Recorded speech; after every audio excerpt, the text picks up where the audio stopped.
নমস্কার বন্ধুরা, আজ আমি আপনাদের আমলকির আচারের একটা সহজ সুস্বাদু রেসিপি করে দেখাবো।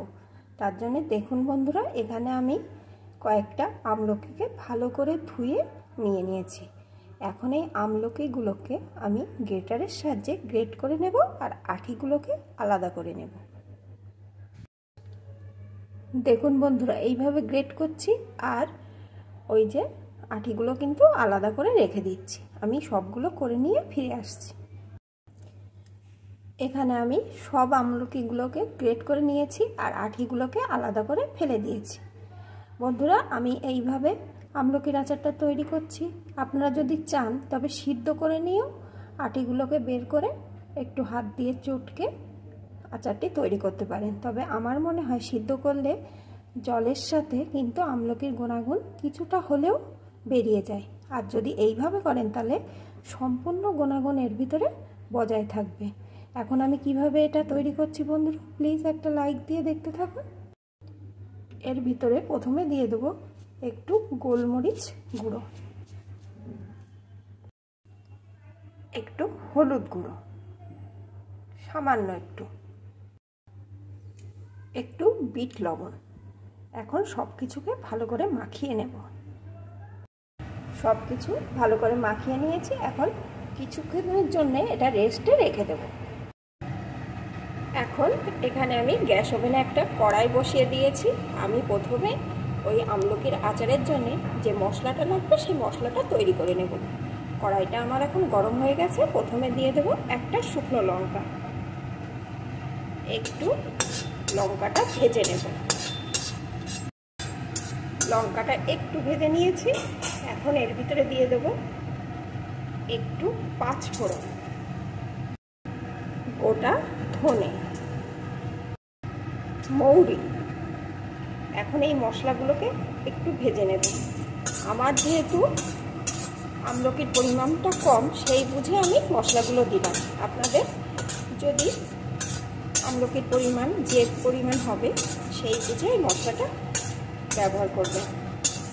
তবে এই মশলাটা বেশি করে রাখলেও অনেক রকম নিরামিষ রান্নায় যদি দেন তাহলে টেস্ট কিন্তু খুব ভালো আসে।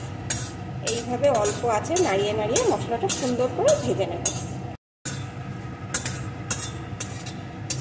মশলাটা আমার ভাজা হয়ে গেছে। মশলাটা কিন্তু একদম পোড়া পোড়া করব না। একটা সুন্দর গন্ধ বেরিয়ে আসলেই গ্যাসটা অফ করে দেব এখন আমি। আর মশলাটাকে একটু ঠান্ডা করে তারপরে গুঁড়ো করে নেব।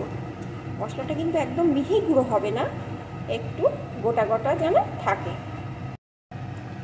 কড়াই থেকে ভাজা মশলাটা নামিয়ে আমি গুঁড়ো করে নিয়েছি। আবারও আমি গ্যাসটা জ্বালিয়ে দিয়েছি। এখন এই কড়ার ভিতরে দিয়ে দেবো একটু আখের গুড়। আখের গুড়টা আমি একটু জল দিয়ে গুলে নিয়েছি।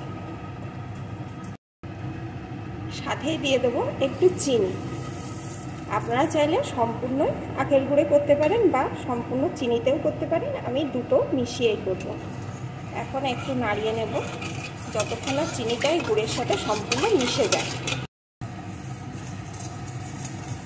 এখানে গুড় চিনি সম্পূর্ণ মিশে গেছে। এখন আমি এর ভিতরে ম্যারিনেট করা আমলকিটা দিয়ে দেব।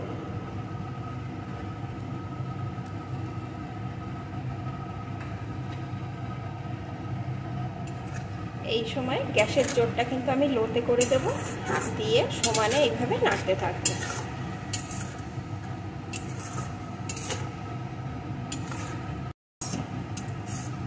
অল্প আছে এইভাবে নাড়িয়ে নাড়িয়ে আমি কিন্তু বেশ কিছুক্ষণ ধরে রান্না করে নিয়েছি। দেখুন জলটা কিন্তু অনেকটাই শুকিয়ে গেছে।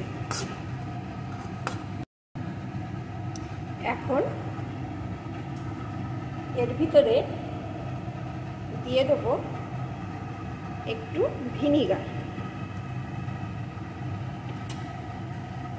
ভিনিগারটা দিয়েও আর একটু নাড়িয়ে রান্না করে নেব। ভিনিগারটা দিলে কী হবে বন্ধুরা, এই আচারটা কিন্তু অনেক দিন পর্যন্ত ভালো থাকবে। আপনারা একটু বেশি করে বানিয়ে যদি ঘরে রেখে খান অনেক দিন পর্যন্ত খেতে পারবেন। এখন আবারও এইভাবে আমি অল্প আছে কিছুক্ষণ রান্না করে নেব।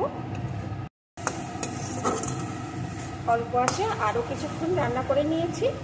এখন এর ভিতরে দিয়ে দেবো যে ভেজে রেখে মশলাটা করে রেখেছিলাম আগে থেকে, সেই মশলাটা।